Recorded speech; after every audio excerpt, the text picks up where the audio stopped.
Hi, I'm Sajid. Imagine this, you build a RAG-based chatbot.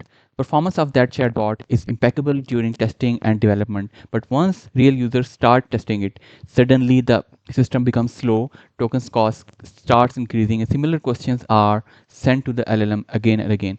For example, one user may ask, tell me about best hotels in Dammam. Another user may ask, tell me about the top hotels in Dammam. Now, if you see, the semantic meaning of both the questions is same, but without using semantic caching your system may still perform all the process, which will involve retrieving from db, prepare the context, call the llm model, and then generate a new query, new answer every single time, or every single query for every single query. Now imagine this problem inside an agentic AI system where one user query may trigger planning, retrieval tool calls, API calls, and then multiple LLM calls. That's where the cost can grow very fast.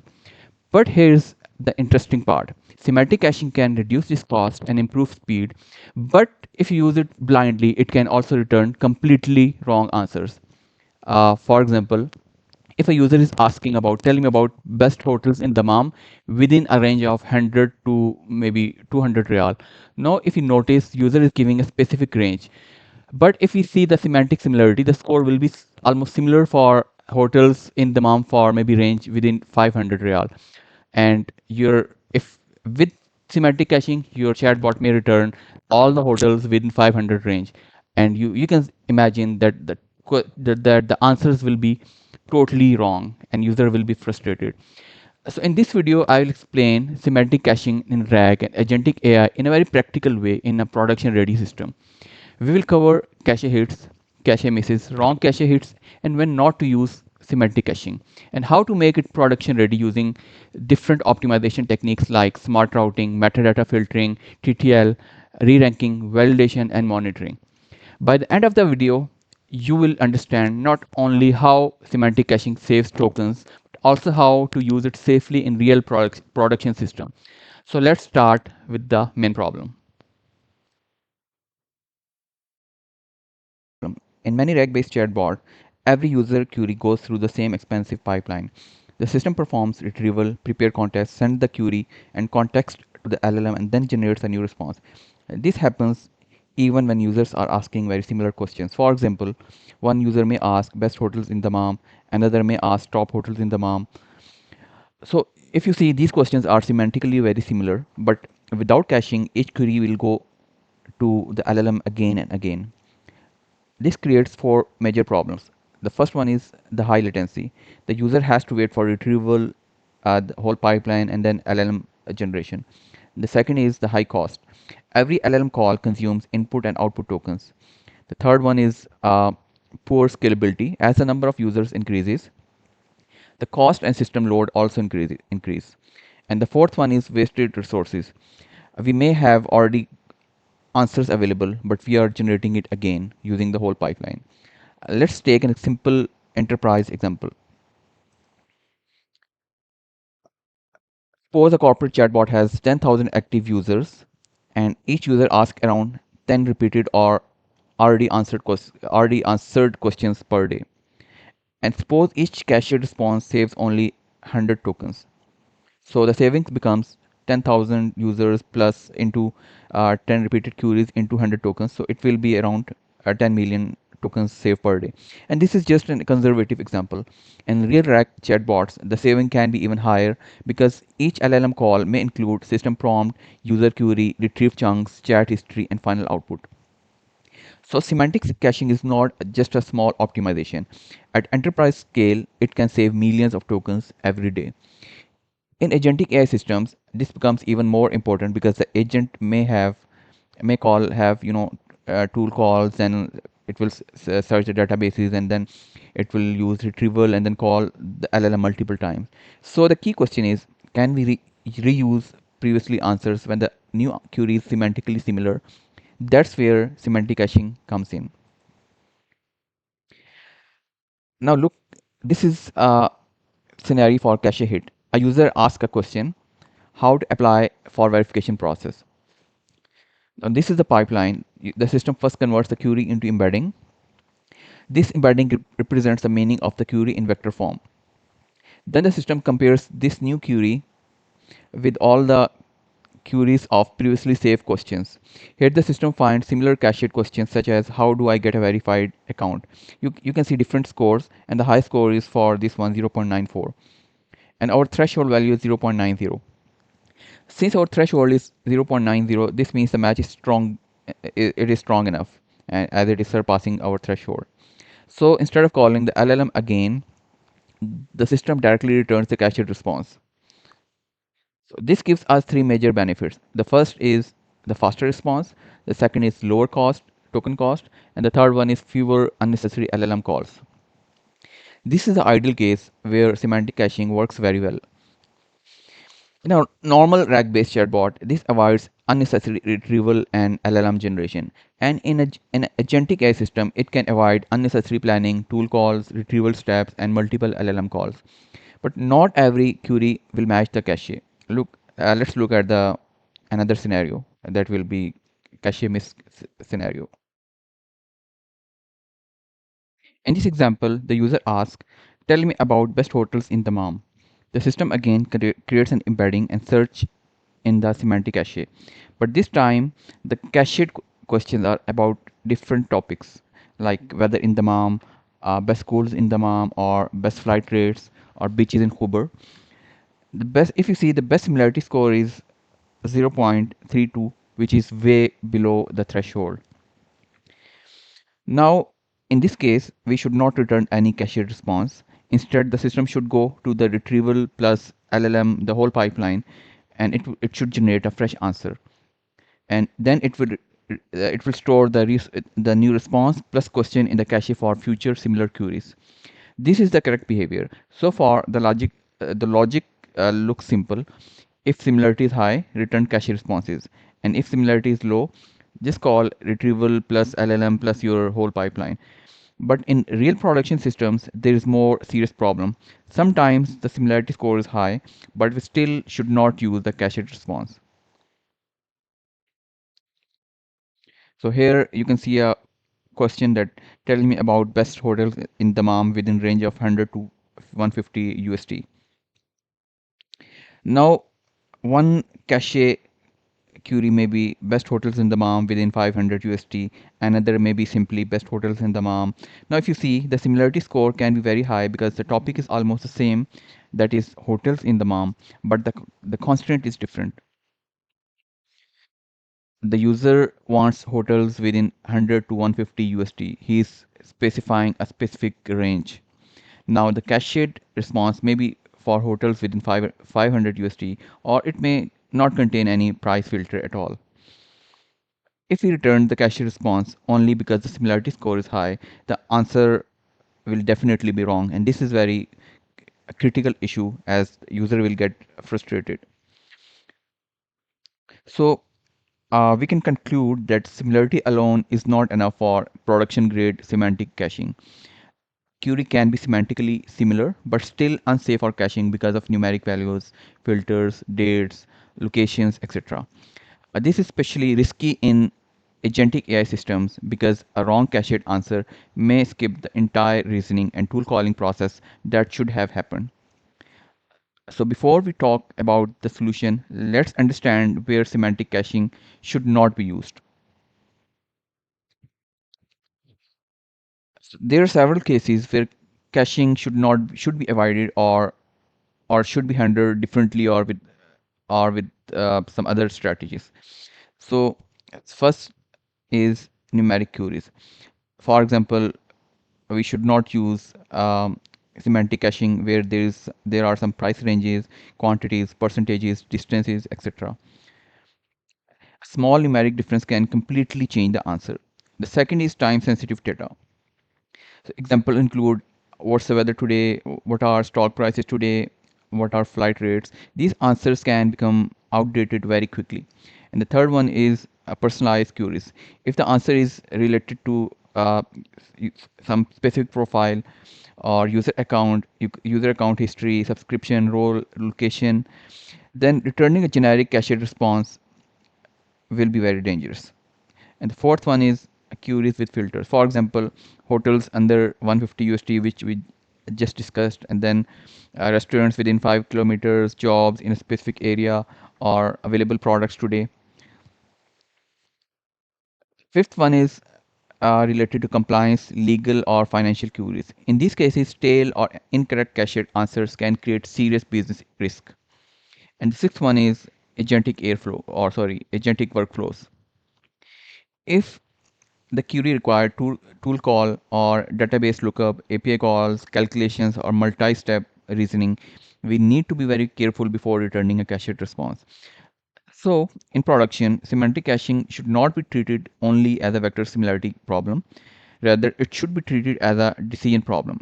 Now, the question is, how do we handle these risky cases automatically? This is where our optimization techniques come in. Here we will discuss about smart routing or classification layer. In this improved architecture, after we find a high similarity match, we don't immediately return the cached response. Instead, we pass the query through a smart decision layer, and then this layer can be a rule based, model based, or LLM based. For example, it can be a simple rule based engine, a lightweight classifier, a small LLM, or even an agentic router. So this is how it works. The job of this layer is to check whether the cached response is safe to use. It can check questions like, does the query contain numbers, whether it contains a price range, or it's user specific data. So it will check all these scenarios, and then it will decide whether the query is generic and safe, or and we can return the cached response or not. But if the query contains sensitive constraint like some dynamic data or tool requirement, we should bypass um, this cached strategy, and then we should follow the normal pipeline that is retrieving from database and then passing to LLM models. So the improved logic becomes, first check semantic similarity, then we have to check whether the query is safe for caching, and lastly we should decide whether to return cache response or generate a fresh answer. This is how semantic caching become more production ready. Now let's discuss practical strategies to optimize cache performance in real production system. So the first strategy which we are going to discuss is similarity threshold. The threshold decides whether cache response is similar enough to reuse. If the threshold is too low, the system may return wrong cache responses. For example, two queries may look similar, but their actual intent may be different. Now, if the threshold is too high, the system may miss many useful cache hits. So the goal is to find a balanced threshold where we maximize safe cache reuse while avoiding false matches. In many systems, thresholds like 0.95, 0.85, 0.9 can be tested, but the right value depends on the domain and the risk level. For simple FAQs, the threshold can sometimes be slightly lower. But for the sensitive domains and sensitive data like finance, legal, healthcare, the threshold should be on the higher side.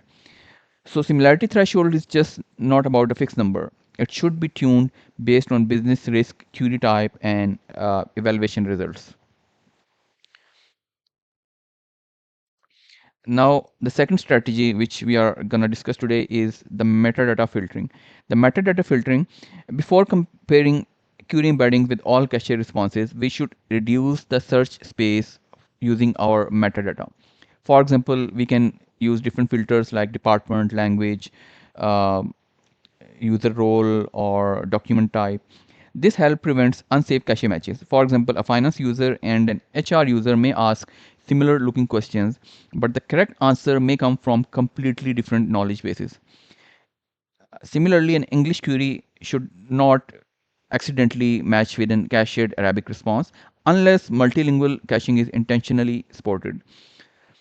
So metadata filtering will improve precision before semantic caching or semantic matching.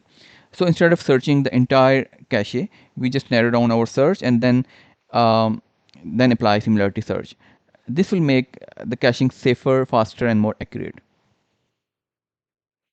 Now the third strategy is cache TTL. TTL means time to live. So now not every cache response should live forever. Some information changes very quickly. For example, whether hotel prices or stock prices, delivery status, flight rates, etc. So for these type of queries, cache response should have a short TTL. On the other hand, stable information such as FAQs, company policies, onboarding steps, they should have a longer TTL. So the cache TTL should depend on the freshness requirement of the data. The goal is to keep cached answers fresh and trustworthy.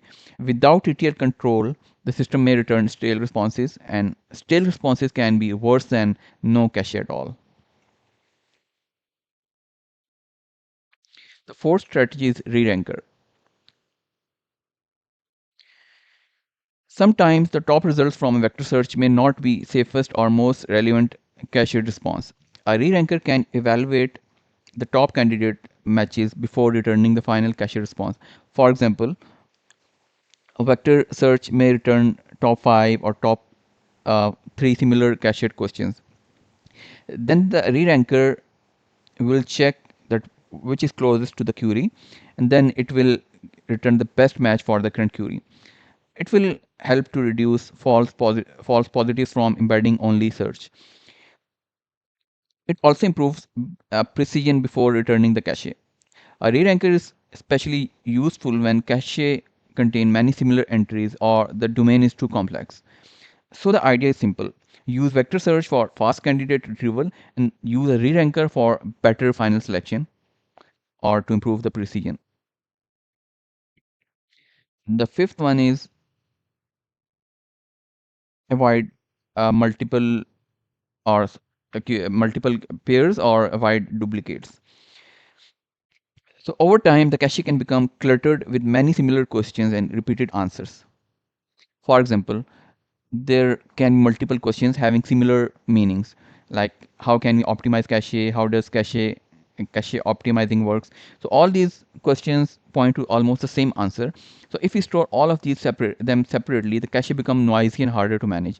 Definitely in real time we will be uh, saving all of these questions, but then later on, maybe after office hours, we can run a cron job to clear all these similar questions.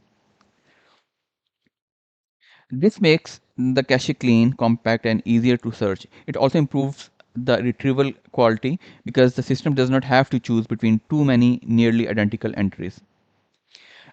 Duplicate removal is very important and critical in production systems where thousands or maybe millions of queries may be cached over time. Now, the sixth strategy is to remove incorrect question and answer pairs. This is very important because caching can amplify mistakes. If a wrong answer or if a wrong pair is stored in the cache, the system may keep returning that wrong pair or wrong answer again and again. So production cache systems should have a way to detect and remove incorrect cache entries. There are multiple ways to do this. So the first way is that user can mark a response as incorrect or not helpful. The second is that internal reviewers can manually validate the important cache responses. And the third is that an offline LLM evaluator can periodically review cached question answers pairs. For example, the offline evaluator can check whether the answers actually matches the question, whether it uses the right context, whether it violates any constraints, or whether it is outdated. And then, if a cached response is marked incorrect, it should either be removed, corrected, or maybe even sent for human review. So you can say that it's a sort of human in the loop for this strategy, that you can take human review for correcting or for validating the different pairs of questions and answers. So it will improve the cache quality over time. So the cache should not be treated as a permanent storage. Rather, it should be treated as a continuously improving knowledge layer. So the final strategy is to monitor cache performance. A production cache system should be measured continuously. We should monitor different important metrics that can include cache hit rate, latency improvement, token savings, cost saving, and most important, wrong cache hit rate, use, and then user feedback. So, for example, high cache rate looks good, but if the wrong hit rate is also high, then the system is dangerous. Similarly, if the cache hit rate is low, the threshold may be too strict, or the cache may not contain enough useful entries. Monitoring helps us to tune thresholds, improve rules, remove bad entries, and understand real business impact. This is why monitoring should be part of the cache optimization loop. A good cache system is not just something you build once and for all and then you just forget. It should be continuously measured, evaluated, and then improved. So, to summarize, semantic cache or semantic caching is one of the most practical ways to make RAG based chatbot faster, cheaper, and more scalable. It can reduce repeated LLM calls, save millions of tokens, and it can definitely improve response time. But the most important thing which you need to have in our mind is that similarity score alone is not sufficient. For production system, we need intelligent cache routing, metadata filtering, freshness control, re-ranking, duplicate removal, incorrect response cleanup, continuous monitoring, or maybe several other uh, steps which we didn't discuss in this lecture today. Um, and as AI systems become more agentic, caching becomes even more important because each query may trigger multiple tool calls and LLM calls. So semantic caching is not just a cost-saving technique. Uh, it is important part of production-ready RAG and agentic AI architecture. So I hope you'll get something from today's video. And if you found this video useful, please like the video, subscribe to the channel, and share your thoughts in the comment. Thanks again for watching.